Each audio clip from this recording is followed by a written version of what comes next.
Ok, alors voilà, on va commencer. Donc, on va tout de suite démarrer comme on a l'habitude de démarrer avec un petit Teilim. Vous savez que ce moment d'étude qu'on a instauré tous les dimanches après-midi, là c'était d'habitude on fait entre 17h et 18h, tous les dimanches après-midi, c'est le troisième Torah Time qu'on fait ensemble. C'est un moment d'étude qui permet de se réunir tous ensemble et déjà ne serait-ce déjà de garder le lien et ensuite de pouvoir passer un petit moment ensemble et de faire comme la Mishnah de Pirkei Avot, comme on avait expliqué il y a 2 semaines et la semaine dernière également, le rappel, de faire en fait les trois piliers sur lesquels le monde tient, c'est-à-dire la Torah, c'est-à-dire une petite étude de Torah faite par un jeune à des jeunes. Donc là, Avinoam et Eliam vont prendre la parole aujourd'hui. La semaine prochaine, ce sera d'autres. Donc, ils vont nous faire une petite étude sur le thème de leur choix. Je laisserai bien évidemment les deux expliquer leur thème dans quelques minutes. Et ensuite, on a l'habitude de faire, pour faire Torah, Tfila et Tzedaka, on fait un petit Teilim, donc le Teilim Chav que je vous ai affiché sur l'écran, qu'on va lire ensemble pour la Refoua Shlema de tous les malades et bien évidemment également pour nous, pour qu'on soit tous en bonne santé. Et ensuite, on va faire, je mettrai une pièce de tzedaka en votre nom à tous pour pouvoir faire ce troisième pilier, ce troisième fondement, qui est le Gemilut Hasadim, qui se traduit en général par l'hospitalité ou la visite aux malades, etc., mais qui se traduit aussi par la générosité, c'est-à-dire par la tzedaka. Donc, avant de commencer donc l'étude avec Avi, on va juste lire ensemble le Teilim Chaf en pensant donc à tous les malades que Akadosh Baruch Hu leur envoie une guérison rapide et complète et également en priant pour nous pour qu'on soit tous en bonne santé et qu'on puisse se retrouver très prochainement pour ne pas étudier chacun derrière son téléphone ou son ordinateur, mais pour étudier tous ensemble dans un même lieu avec la joie de se revoir tous ensemble. Voilà, alors, l'Amnatseach, Mizmor le David, Yancha, Adonai, Beyam, Tsara, Yesagefra, Hashem, Elohei, Yaakov, Ishlach, Ezrecha, Mikodesh, Umitzion, Isadeka, Iskor, Kol, Minchotecha, Veoladtecha, Yedashne, Sena, Iten, Lecha, Kilvavecha, Bechol, Atzatecha, Yemale, Neranena, Bishuatecha, Ubishem, Elohenu, Nidgol, Yemale, Adonai, Kol, Nishalotecha, Ata Yadati, Kiyoshia, Adonai, Meshicho, יענהו בשמי קודשו, בגבורות אישה ימינו, אלה ברכב ואלה בסוסים, ואנחנו בשם אדוני אלוהינו נזכיר, המה קראו ונפלו, ואנחנו קמנו ונתעודד, אדוני הושיע, המלך יעננו ביום קוראנו. Voilà, Amen. ensuite, je prends donc la tzedaka qui est là, et je mets donc dans la tzedaka, Une pièce. si elle veut bien rentrer, voilà, je vais mettre 2 pièces en votre nom à tous. Donc là, voilà, on a fait Tfila et Tzedaka. Et maintenant, on va passer donc à Torah. Et je vais laisser tout de suite la parole à Avinoam pour nous exposer son étude. Alors, donc voilà, je vais commencer le cours de Kodesh. Bonjour à tous et à toutes. Donc aujourd'hui, je vais vous faire un cours sur la paracha de la semaine. Vous voyez tous bien le diapo? Oui, très bien. Ouais, Ah, ok, super. parfait. Sur la Super, paracha de la super. semaine, tais-toi, Kedoshim, enfin de la semaine dernière qu'on a lu hier. Donc la paracha Kedoshim, c'est une paracha qui est composée essentiellement de lois. Donc, on va tout d'abord réaliser une étude d'un point de vue global, puis nous allons nous intéresser à plusieurs alarotes plus précisément. Donc,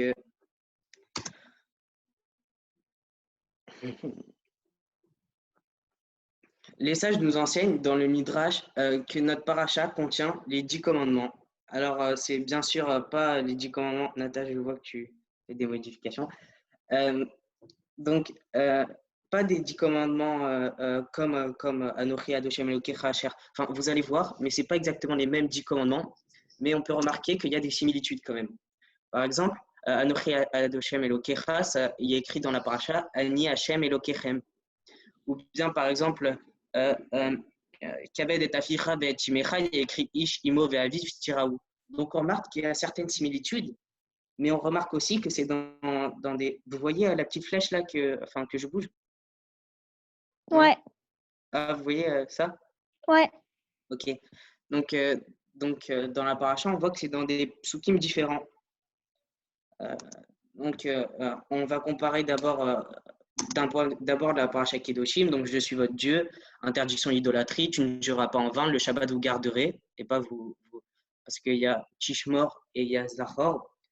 Dans les 10 commandements normal de Yitro, c'est Zachor et Yom HaShabbat, alors que là, c'est le Shabbat vous garderez, Shamor et Yom HaShabbat.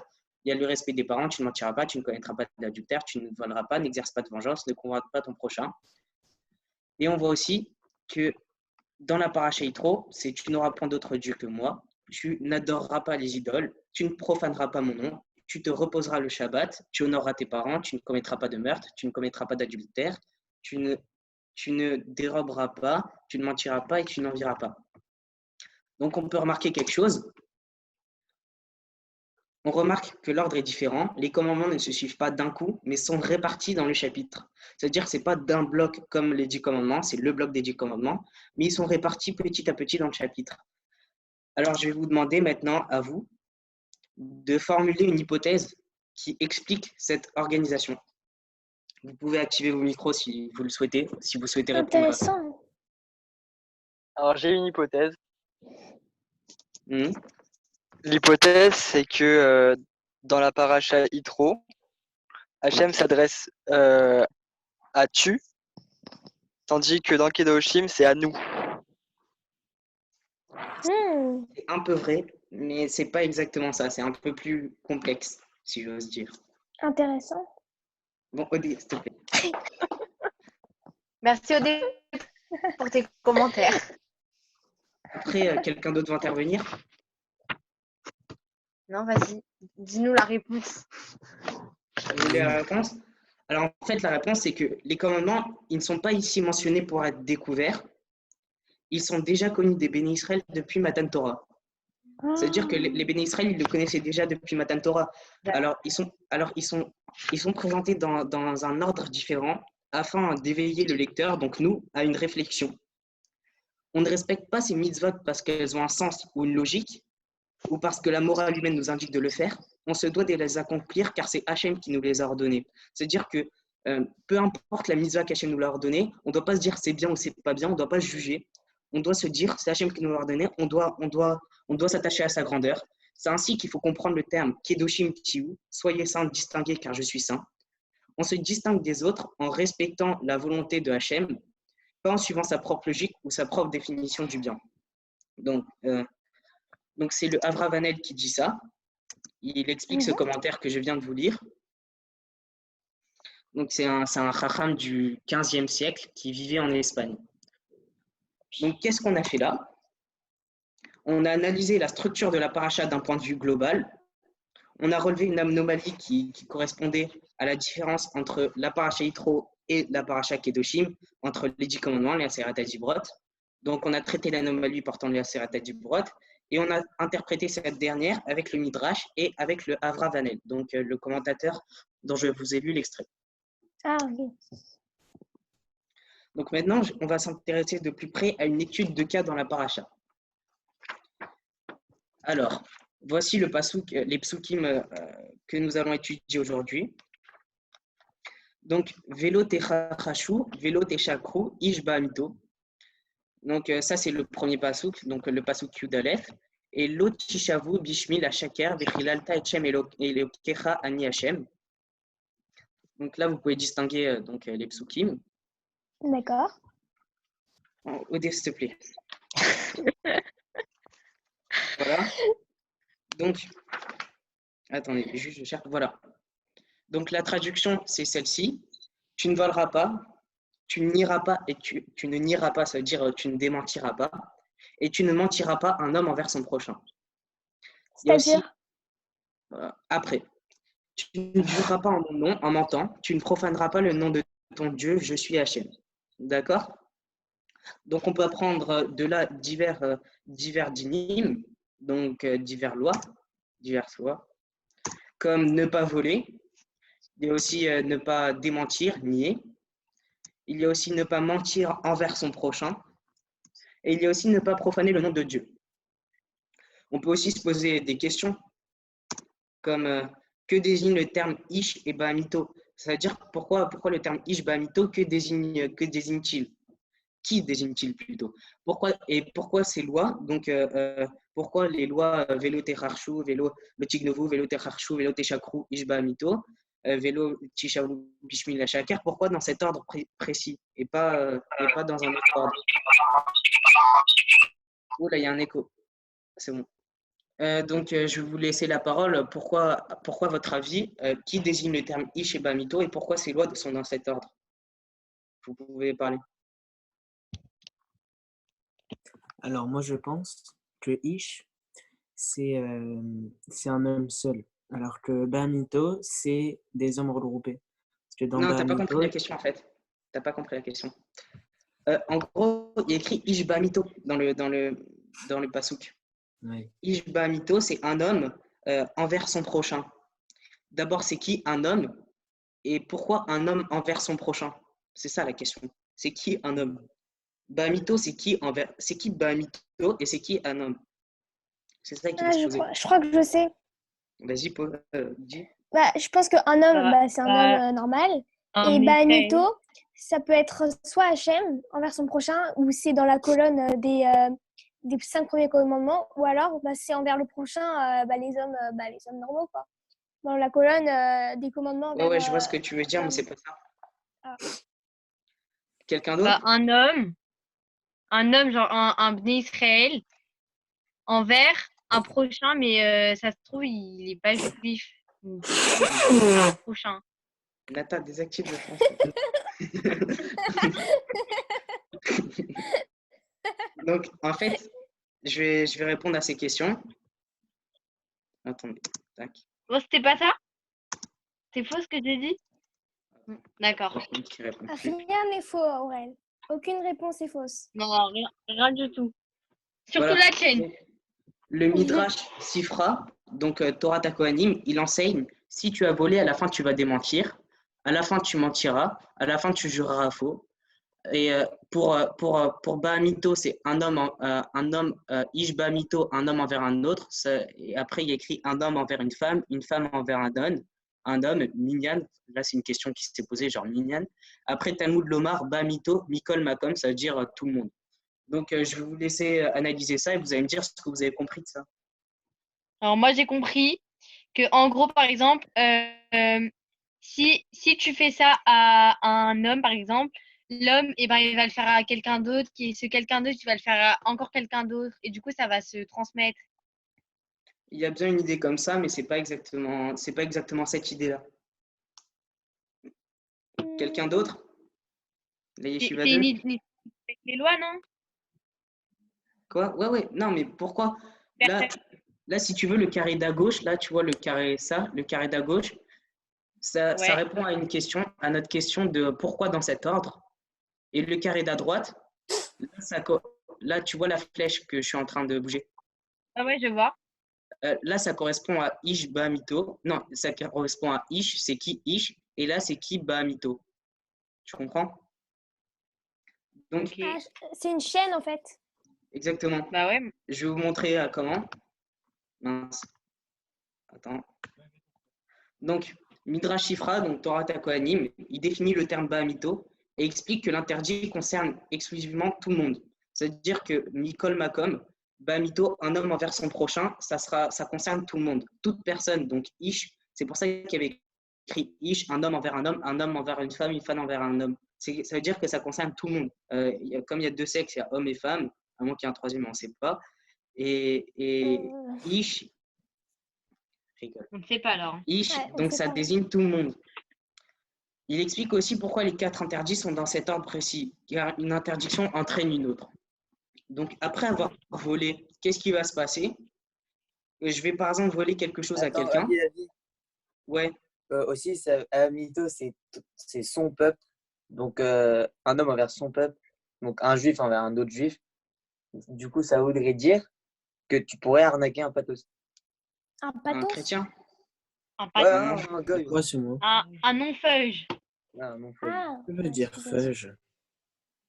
Un- Nathan, oui. Nata, s'il te plaît. Bon, oui, c'est pour ça qu'il écrit Bahamito. Tu as raison, c'est une intervention intéressante parce que là, c'est dire que ça s'applique non seulement à ceux qui sont juifs, mais aussi à ceux qui ne sont pas juifs. Mais après, le problème, c'est que les non-juifs ne respectent pas les lois. Donc, ça sert à rien de faire respecter des lois juives à un non-juif. Il y a les 7 lois noachiques Non, que au les Testamento. non-juifs respectent. D'accord. Bah, c'est vrai. Oui, Les c'est chrétiens vrai. respectent ces trucs. D'accord. Mais là, c'est aucun rapport. Après D'accord. avoir volé, ça s'applique à tout le monde. Bah, mytho, ça s'applique à tout le monde. Après avoir volé quelque chose à quelqu'un, on va tout d'abord nier, c'est-à-dire on va démentir, on va faire non, je ne l'ai pas volé. Puis on va mentir en disant par exemple non, j'étais pas à cet endroit, non, j'étais pas à cet endroit à ce moment. Et après on jurera à la fois en disant ah ouais, je te jure que j'étais pas là. Donc tu transgresses 3 interdits. Et c'est pour ça qu'on nous dit qu'une interdiction entraîne une autre. Ah. Après, après, je vais vous faire un commentaire du Bechor Shor. Donc, le Bechor Shor, c'est un très grand chacham du XIIIe siècle. Il explique que Tignovu désigne un vol d'argent. Donc, Tignovu désigne, on parle de vol d'argent, on ne parle pas de vol de voiture, de vol de livres et tout. On parle exclusivement de vol d'argent. Donc, Vélo Techachachou, c'est pour te dire que s'il t'a confié de l'argent, il ne faut pas démentir en disant « Ouais, je ne vois pas de quoi tu parles ».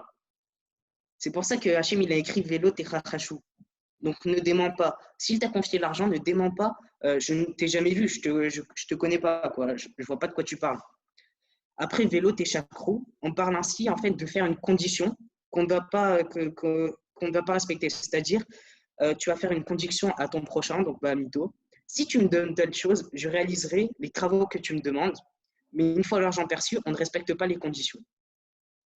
Donc, voilà le commentaire.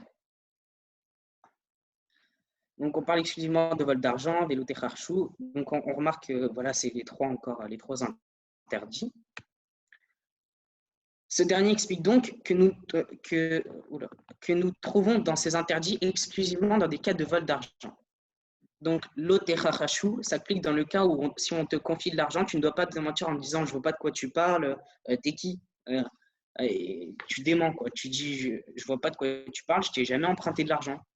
Alors que l'otechakro s'applique dans le cas où, une fois l'argent perçu, on ne respecte pas les conditions appliquées au préalable avec celui qui t'a prêté de l'argent. D'accord? D'accord? D'accord. Merci, Odélia. D'accord. Donc, C'est très clair. Très clair.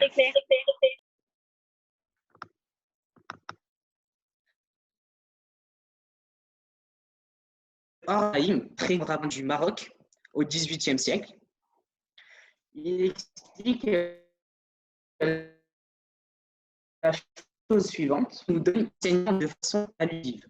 Si quelqu'un vole pour la première fois, Hachem mettra sur sa route des gens qu'il connaît. C'est-à-dire que si quelqu'un vole, après, Hachem placera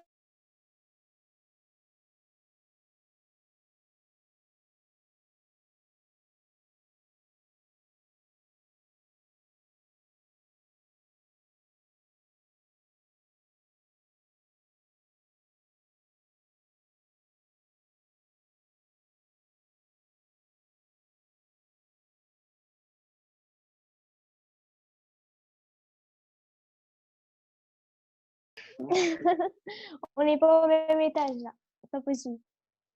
Ah bah oui. Sinon, ça va, Aurel? Ça va très bien. Super. Vous savez comment on représente les filles, ouais.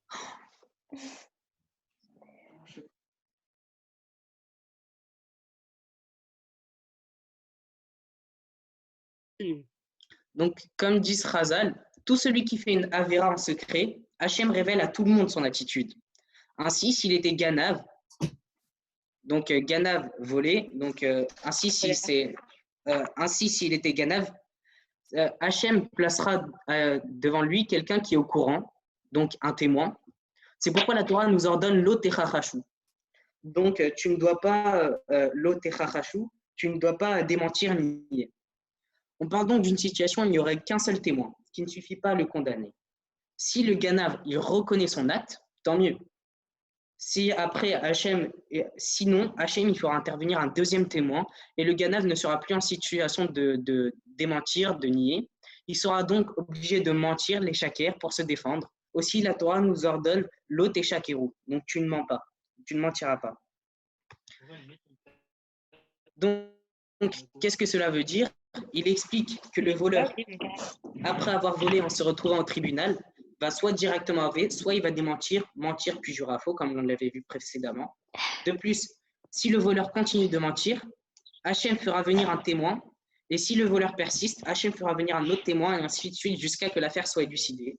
La Torah nous ordonne donc de ne pas nier ou démentir, donc tu ne dois pas démentir, et aussi tu ne dois pas nier.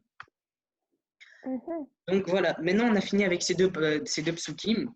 On va passer à une autre étude de cas, vu qu'il me reste 15 minutes avant l'intervention de Eliam. Donc voilà, l'étude de cas 2 portera sur un pasouk très intéressant, court mais intéressant, qui est suivant. Vous voyez tout ça? Vous le voyez? Oui. Donc, Oui. le pasouk, mince, c'est pas grave. Bravo. Il est beau le montage en tout cas. Hein. Merci. Ouais, franchement, bravo. Je retiens que la semaine dernière, tu as dit, mais tu dois faire un montage. Donc, l'ota achak et trecha, merci Aurel pour ton intervention. L'ota achak et trecha, l'otikzol, l'otadin peulat sachir itra ad boker. Donc, on remarque déjà qu'il y a plusieurs verbes. Alors, on va déjà définir certains mots intéressants. Donc, on a recha qui veut dire ton prochain. Peulat sachir, c'est l'action de l'employé, c'est le fait que l'employé il ait accompli quelque chose. Après, ITRA, c'est avec pas toi. retarder le salaire de ton employé. Ken, Toda pas. Donc, après, voilà. Après, il y a Kodo, il y a Gazal qui veut dire voler. Tigzol, donc voler. Taline. Donc, l'otaline, c'est suspendre. Donc, taline, peulat sahir, c'est suspendre le salaire de l'employé, comme nous l'a dit notre ami Samuel. Après, itra ad boker, donc c'est jusqu'au matin. Ce qui donne la traduction suivante. Tu n'escroqueras pas ton prochain et tu ne voleras pas. Tu ne suspendras pas l'action de ton employé jusqu'au matin. Donc, on remarque plusieurs dynimes. Ne pas escroquer son prochain. Ne pas lui voler, ne pas suspendre sa paye jusqu'au matin, et voilà. Donc, on peut d'abord se poser des questions. Alors, quelles sont vos questions? Est-ce que vous avez des questions? Que signifie jusqu'au matin? Quoi? Nata, tu as vu la première question, je sais, je l'ai vue. Non. Si, tu as vu la première question. Ouais, voilà. Quelqu'un d'autre? Non. D'accord. En fait, il y a plein de questions, mais comme vous n'êtes pas très chaud. Si, moi j'en ai une avis. Non. Ouais. Pourquoi est-ce qu'on dit voler alors qu'on ne va pas voler, vu que c'est juste un retard de paiement? Ah, c'est vrai ça. Ah, ce que tu veux dire, c'est quoi la différence entre escroquer et voler? C'est ça que tu voulais dire? C'est pas escroquer? Moi, j'ai une question. C'est qui moi? Pardon, j'entends pas. Moi, c'est Benjamin Assouline. Je suis un ami à Iliam. J'aimerais savoir pourquoi il y a marqué suspendre. Et au lieu de dire ne garde pas sa paye jusqu'au matin, pourquoi il y a marqué ne pas suspendre? Suspendre, parce que c'est un verbe comme un autre. Hein, je vais te dire pourquoi il y a marqué, pourquoi il y a écrit jusqu'au matin et pas jusqu'à l'aube. Ah, mais parce que suspendre, c'est garder au bout d'un fil. Tu ne suspends pas une paye. Suspendre, suspendre, il a un sens très important dans ce passouk. On va le découvrir tout à l'heure. Parce qu'en fait, on ne va pas tenir allusion de se suspendre comme il est indiqué ici, mais il y a tout un sens caché que je vais t'expliquer après. Donc, il y a plein d'autres questions. Il y a que signifie jusqu'au matin, comme Nathan nous l'a posé comme question. Pourquoi mettre le terme escroquer alors que le terme voler est déjà présent dans le verset? On peut aussi se poser la question, c'est quoi la différence entre voler et escroquer?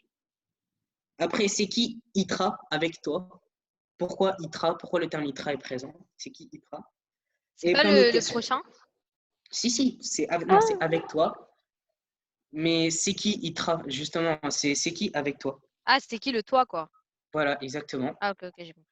Donc, on va se référer toujours avec Torah Takoanim, donc Midrash Sifra, qui va nous dire deux explications par rapport aux deux versets. Donc, Lota Shok Etrecha Yachol Afilu Amar. Donc, s'il y a écrit un tel est riche, un tel est fort alors qu'il ne l'est pas, un tel est sage alors qu'il ne l'est pas, un tel est riche alors qu'il ne l'est pas, Talmud Lomar Lotigzol. Je vous ai dit, moi, la première fois que j'ai vu ça, parce que je l'ai étudié aussi avec mon prof de collège, je n'avais rien compris du tout. Mais en fait, ça a tout un sens si on comprend. Odé, arrête de bailler, s'il te plaît. Donc, ça a tout un sens caché. Je vais vous expliquer, on n'a pas beaucoup de temps, donc je vais vous expliquer. Après, il y a écrit Yachol Afilou, s'il n'est pas venu pour réclamer son salaire, Tamoud Lomar Itra, donc avec toi. Lo Amarti est là, qu'il est chayav uniquement si la décision de conserver vient de lui. Donc là, normalement, vous avez peut-être compris un sens global. Donc, je vais vous expliquer ça. Pourquoi est-il marqué Lotignov et Lotashok? Donc, pourquoi escroquer et voler? Escroquer aussi, on peut le comprendre comme arnaquer.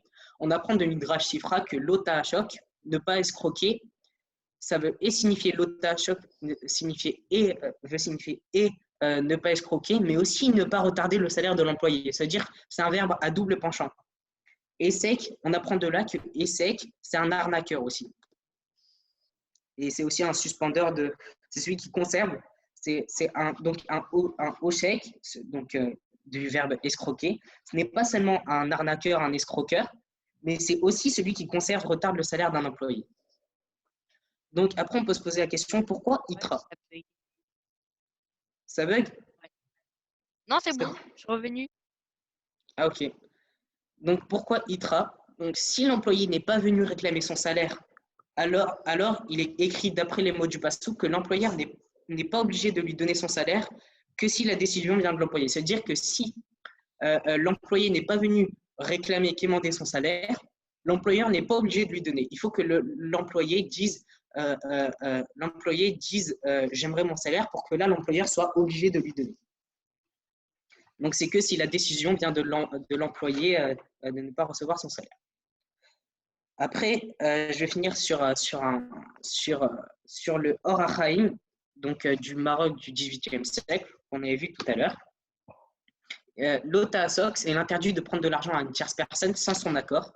Ce n'est pas uniquement le vol qui est interdit, mais aussi le fait de contraindre à une personne à nous donner son argent, pression psychologique, commerciale, etc. D'ailleurs, le fait de retenir le salaire de quelqu'un est aussi interdit. La Torah, elle emploie donc le terme recha pour rejeter un prétexte qu'un fauteur pourrait utiliser. Nous sommes comme des frères, je peux lui prendre cela, il ne m'en voudra pas. Même s'il m'en veut, c'est seulement un ben adam lachavero, donc un homme envers son prochain. Il me le pardonnera et je n'aurai aucun compte à lui rendre. C'est pourquoi la Torah dit l'ota shok et recha. Donc je vais expliquer ça un peu plus avec des mots un peu plus compréhensibles. Voilà, simple. Donc, l'ota shok signifie prendre l'argent sans le véritable accord, non en volant, mais en faisant une pression psychologique ou affective ou commerciale. C'est-à-dire, ouais, donne-moi ton argent, on est comme des frères,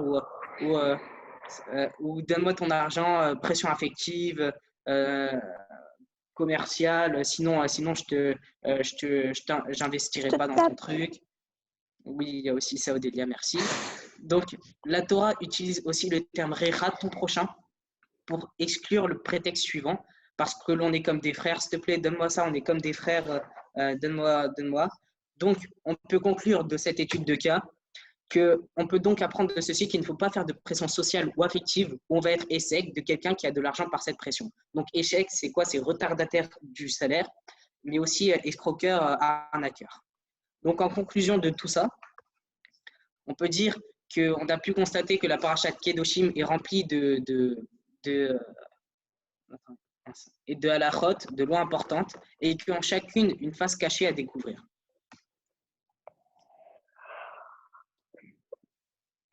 Merci de votre attention. Bravo.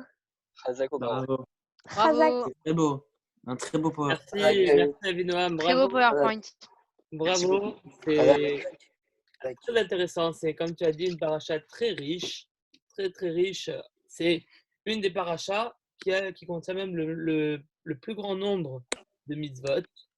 Et c'est une paracha très intéressante. Alors bien évidemment, on ne pouvait pas expliquer toutes les mitzvot là en quelques minutes, en une demi-heure. Mais en tout cas, voilà ce que tu as essayé de nous transmettre, c'est-à-dire la face cachée de certaines mitzvot avec le changement de mots dans les différents commentaires. C'est ce qui comptait et c'est très intéressant. Je te félicite pour la qualité du cours. C'est pas facile de faire un cours comme ça, que ce soit un cours comme ça de 40 minutes. C'est pas facile. Et C'est vrai, c'est pas facile.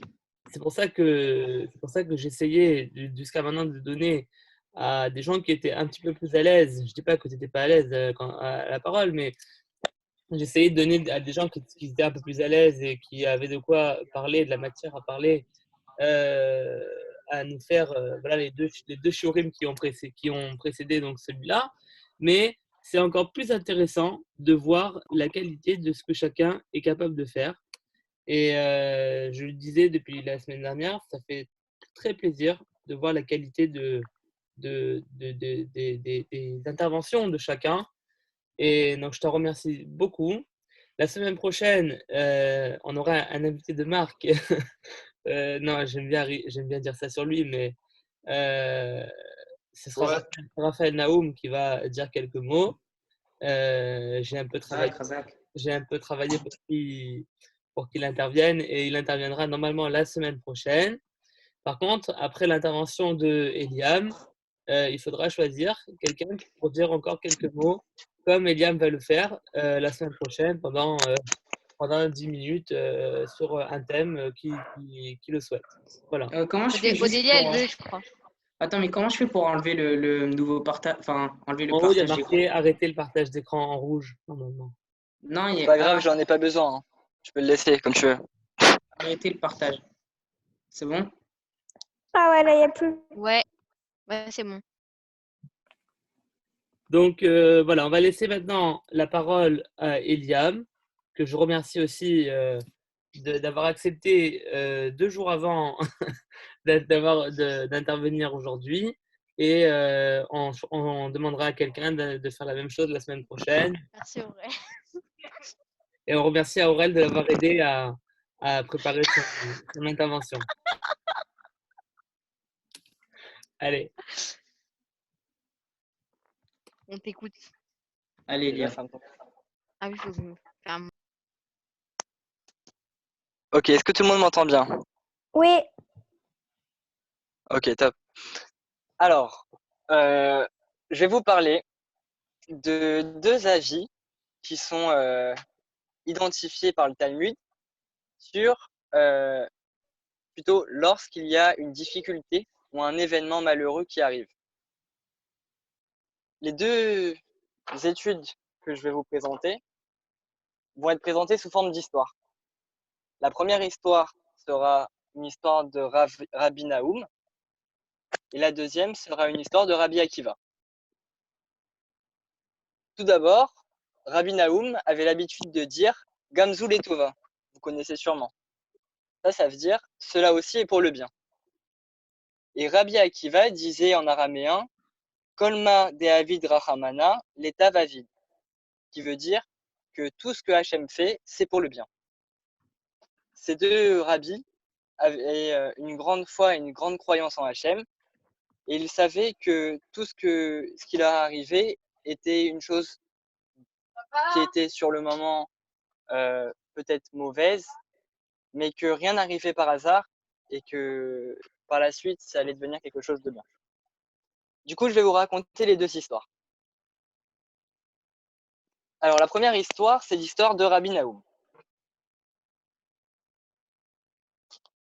À son époque, Rabbi Naoum avait été envoyé à Rome pour tenter de persuader l'empereur romain d'agir avec plus de bonté à l'égard des Juifs. Les Juifs de son village lui avaient confié un coffret plein d'or et de pierres précieuses pour ne pas se présenter les mains vides devant l'empereur. Pendant son voyage, Rabbi Nahum s'est arrêté pour dormir, pour la nuit. Et l'aubergiste a profité de son sommeil pour remplacer tout l'or et les pierres qu'il avait par du sable. Le lendemain matin, à son réveil, Rabbi Nahum s'est aperçu qu'il avait dans son coffre que du sable. Et comme à son habitude, il a dit « Gamzou letova », même cela est pour le bien. Il ne s'est pas démotivé et il a quand même décidé de mener à bien sa mission et d'aller offrir ce coffret à l'empereur. Il est arrivé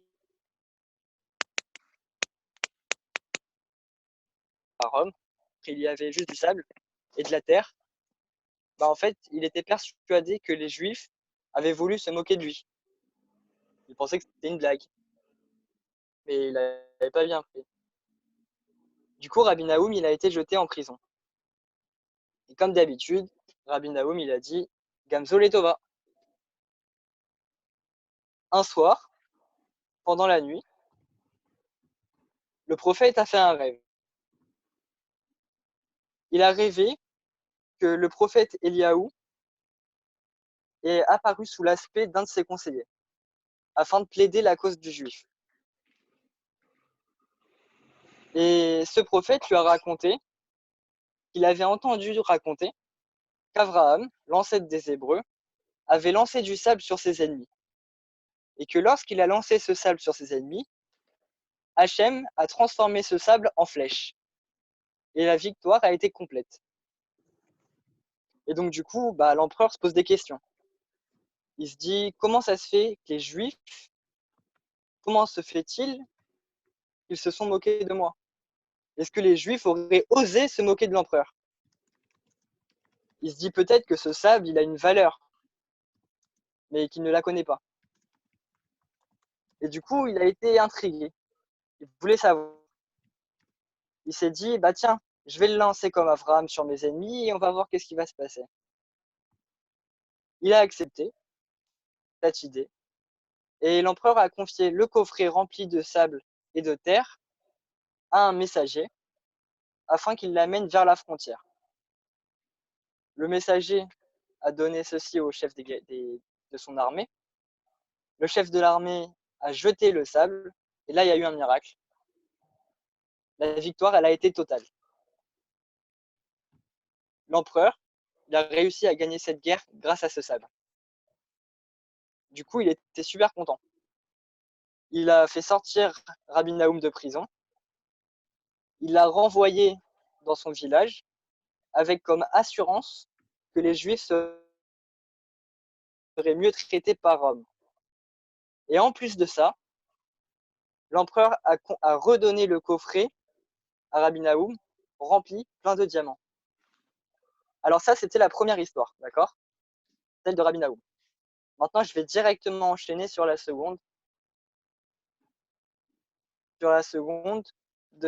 Avec Rabbi Akiva. Petite précision.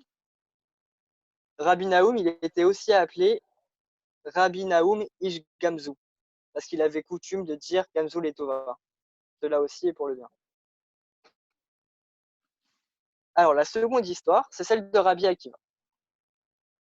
Un jour, Rabbi Akiva, il est parti en voyage et il avait emporté avec lui, pour toute sa richesse, une seule bougie, son coq et son âne.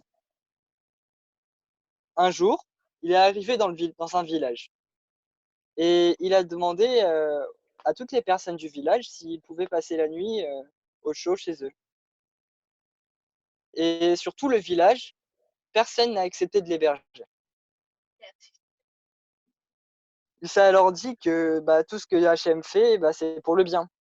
Et que s'il fait ça, c'est qu'il y a forcément une raison. Il a parcouru toute la ville. Et après la ville, il a trouvé refuge dans une forêt qui n'était pas très très loin.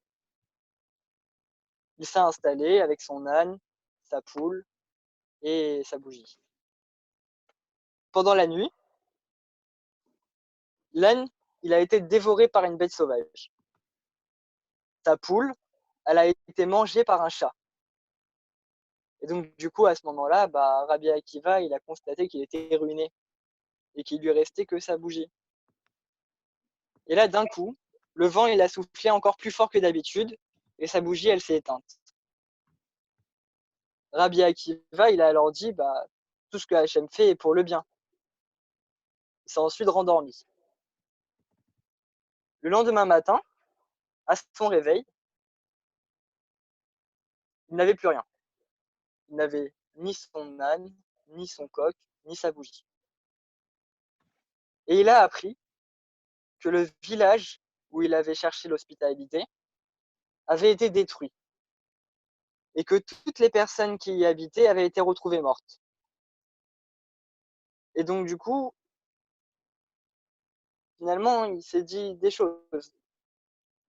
Il s'est dit que, en fin de compte, ne pas avoir été hébergé n'était pas un mal, mais c'était même plutôt un bien, parce que sinon, ça lui aurait coûté la vie.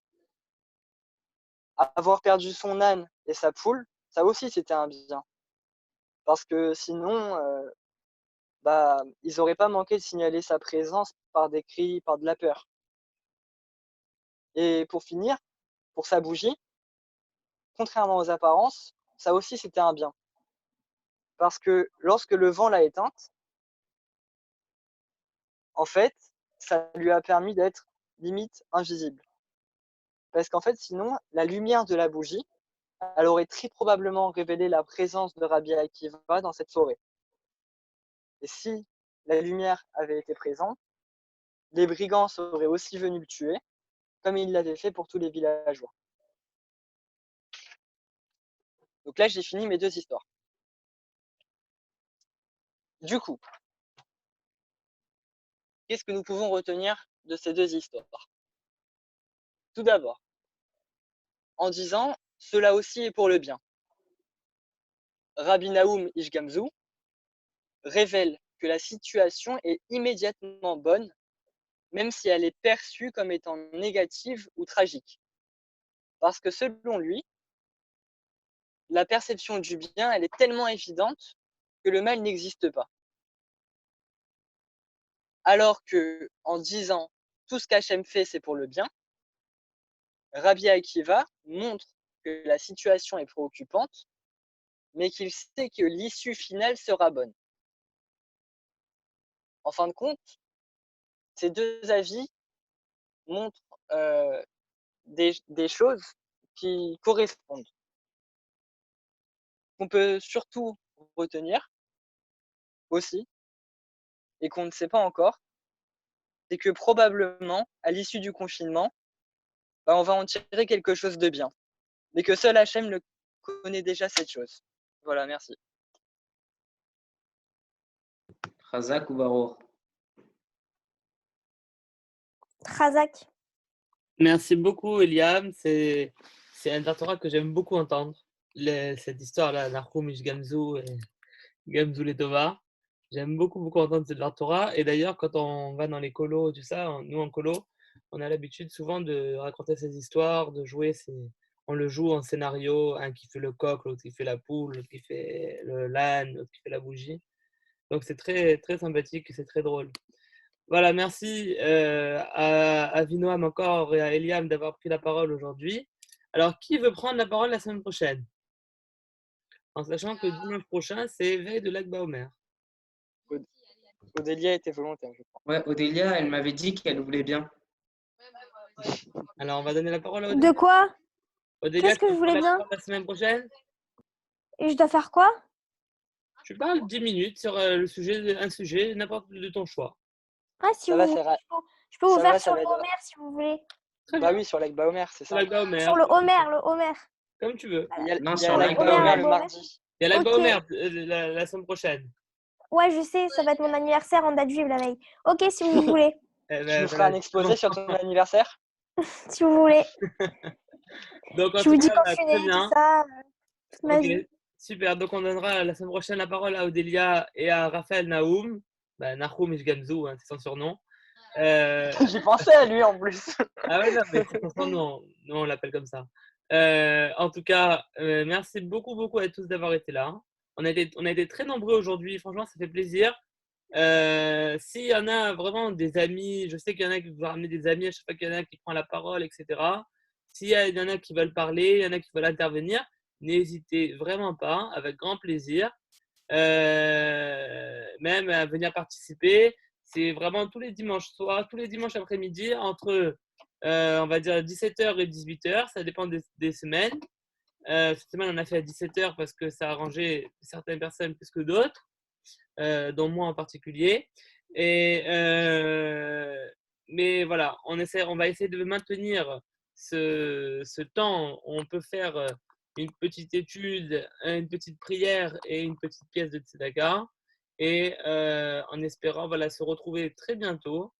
Le temps est long, mais voilà, avec les Zooms, avec les WhatsApp, tous ces trucs-là, et comme je le disais et comme je continue à dire, il faut vraiment continuer à garder le lien. C'est vraiment très, très, très important de continuer à s'envoyer nos nouvelles, à entretenir tout ce lien qui est vraiment fondamental. Et vraiment, c'est pour cela qu'on essaye de maintenir un maximum d'activités. Il y aura une activité pour l'Akba Omer également. Je vous tiendrai au courant très rapidement. Mais n'hésitez pas à garder le lien entre vous, à vous donner des nouvelles, à prendre des nouvelles des autres. Ça aussi, c'est Gemilut Hasadim, c'est ce troisième fondement qui est de faire des actions de bonté, des actions de cœur. Et ce sont ces actions-là qui priment. Comme on nous l'a dit depuis toutes ces semaines. Donc, merci beaucoup à tous d'avoir participé. Bravo. Et voilà, on se tient au courant dans la semaine. Il y aura un défi tout à l'heure à partir de 19h. Et de toute façon, on se tiendra au courant dans la semaine. Peut-être si on y arrive, à instaurer ça peut-être un peu plus souvent. Au lieu d'une fois par semaine, peut-être le faire 2 fois par semaine. Je ne sais pas, ça va dépendre de la disponibilité de chacun. Moi, le premier qui va être pris à partir du 15 mai avec mes examens. Mais on essaiera de continuer en tout cas à garder ce lien jusqu'à qu'on puisse reprendre les activités dans la communauté et qu'on puisse tous se retrouver très prochainement. Merci Voilà. beaucoup. Bravo. Merci. Merci à tous d'être venus. Hein. Tu me rappelles, tu nous as pris un petit accent marseillais? Non. On va parler de droits. Non, d'accord. Merci à tous. Hein. Tu avais un petit accent marseillais aujourd'hui.